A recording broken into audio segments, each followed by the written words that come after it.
going into Cincinnati at Baltimore. You have Mark Andrews, who's basically out for the year. If not, I think he was ruled out for the year. They said unless they make a deep playoff run, there's a chance. But you know how that goes. The chance, it's like then the time comes maybe, and it's like, we don't know. Joe Burrow is likely out for the year.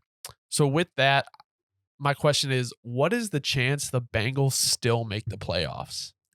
I say, okay, because we looked at the schedule last week. I remember we already looked, and it was definitely very bleak, even with Joe Burrow playing.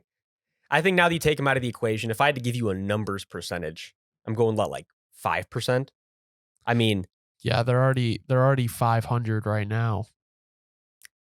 Yeah, and again, like the AFC North, it's just it's living up to the narratives perfect though. I mean, this. If Joe Burrow would have been healthy, I think the narrative that all 4 teams from the North would have got in. No, for sure. Like, and like we're saying, it still is possible. This is definitely just about as bleak as you could be though. But like we said last week, I don't think the Bengals are in a situation where if you're a Bengals fan, you should be concerned.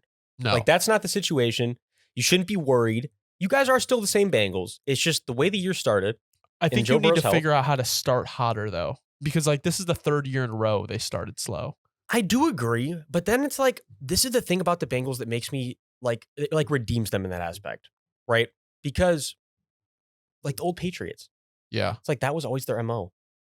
Like it's like if the Bengals can just do that and consistently start slow and finish fine, it's no big deal. It's like it's just a matter of I do agree though. It's been 3 years of this in a row. You definitely want to see at least one season because the Patriots would every once in a while find a way to start hot. Yeah, I guess the thing about the Patriots is they won the Super Bowl though. Like once you win the Super Bowl, like you get a lot more slack. Like they made it and they've been to AFC championships, but they haven't actually gotten the job done. So I don't feel like you get that slack. You get a little bit of slack, but not as much as if you were to finish the deal. I mean, the Ravens still looked good. Like I think that's another story from this game is like, regardless of Mark Andrews going down, that's a big thing. Like they have looked really good on offense and defense. So yeah, like number one, Gus averaging 2 touchdowns over the last 4 games. Again, I had my bullet point here. Like, look, any running back can eat in a competent offense with Lamar. Greg Roman offense, really good for Lamar. Running backs in the system, not as much. This Todd Monken offense, everybody's eating. Get a competent offense around Lamar. Any running back can eat. You just got to involve him in the offense consistently. You got to love that. Then on the defensive side of the ball, Adefe Owe, 1 sack in each of the last 3 games. And then also, Justin Matabuke quietly, one of the best interior defenders in the NFL this season, 6 games in a row with at least 1 sack, 7 in the total span. I don't know why I'm not hearing his name at all. So we'll be the ones to say it. Shouts to Justin Matabuke, absolute beast on the interior. I mean, yeah, the Ravens are just rolling right now. I think they have, in my opinion, the best shot probably at the 1 seed in the AFC at this point. After watching, I think the Chiefs are still really good. I think the Jags are still really good.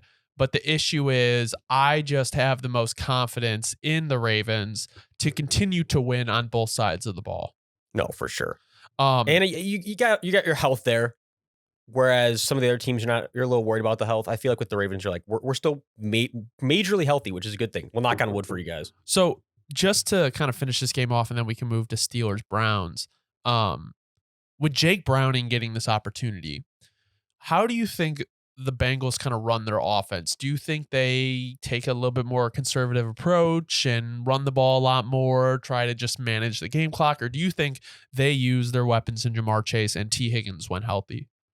I mean, I think that this offense will still be relatively similar to what it was. I think that you'll definitely see the runs go up like 10 more runs a game, 12 more runs a game. You balance it out a little more towards the run, but I think they'll still be running the same stuff.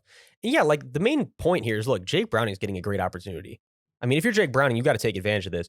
Obviously, your future is not going to be with the Bengals in terms of starting. Right. But, hey, you have a great stint this year, get someone interested in you, or maybe lock up that backup role long term. I mean, no matter what for Jake Browning, it's an opportunity no matter how you slice it as an opportunity, whether it's a starting opportunity, backup opportunity, you got to take advantage of it.